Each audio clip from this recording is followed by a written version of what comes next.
यहाँ एउटा कुरा म के अपिल गर्न चाहन्छु भने यहाँ स्थानीय जनताहरू भनेको कीर्ति टेङ्ग्लाभाटको यो बल्गु क्षेत्रको पुलेश्वर क्षेत्रको कलङ्की क्षेत्रको र यो वरिपरिका बासिन्दाहरू पनि बेला बेलामा आउनु भएको भए राम्रो हुन्थ्यो।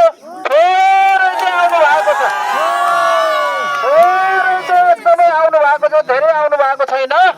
थोरै भए पनि आउनु भएको छ, ठिकै छ।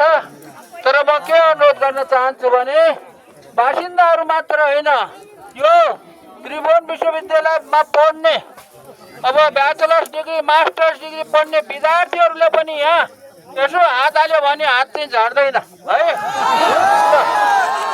हात झर्दैन राम्रो। त्यस कारणले विद्यार्थीहरूले पनि यता त्यहाँ बसेर तमासा हेर्ने होइन, विद्यार्थीहरूले पनि यहाँ आएर केही न केही हात लगाउन अहिलेसम्म बानी परेको छैन भने पनि अब बिस्तारै बानी गर्नु होला। किनभने यो वर्ष चाहिँ अब श्रमदाताहरू आएर झाडी फाँड्ने, अर्को वर्ष को आएर झाडी बाँधिदिन्छ होइन, बाँदर त आएर झाडी फाँड्दैन। यहीँको त्रिभुवन विश्वविद्यालयको विद्यार्थीहरू र स्थानीयहरूले चाहिँ फान्नु पर्छ भन्ने कुरा चाहिँ म अनुरोध गर्न चाहन्छु। ल स्थानीयवासीहरू अलिकति जाग्नुहोस्, गफ मात्रै नलगाउनुहोस् भन्ने चाहिँ मेरो नमस्कार, धन्यवाद।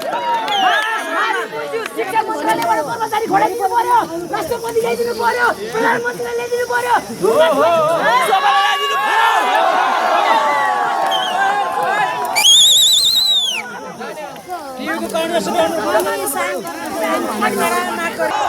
अब यो विषयमा के भन्न चाहनुहुन्छ?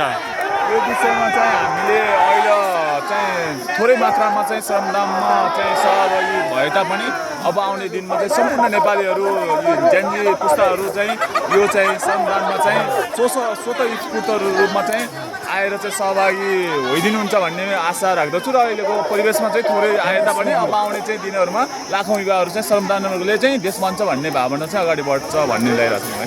यो पत्र यस विषयमा के भन्नु छ तपाईँ? हाम्रो यो विश्वविद्यालय अन्तर्गतको यो सुन्दर बगैँचा बनाउनको लागि चाहिँ हाम्रो विश्वविद्यालय अन्तर्गतको हाम्रो विद्यार्थी सोभियोको नेतृत्वमा यहाँको विद्यार्थीहरू, यहाँका नेताहरू, विद्यार्थी नेताहरूदेखि लिएर हरेक युवाहरू, जेन्जी युवाहरू सबै चाहिँ यसमा सहभागी भएर चाहिँ हाम्रो यो हर्क साम्पाङको श्रमदान निस्वार्थ रूपमा उहाँले यति टाढादेखि आएर श्रमदान गरिराख्नु भएको छ।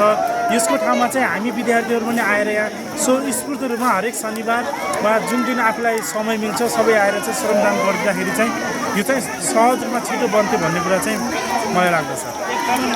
धन्यवाद।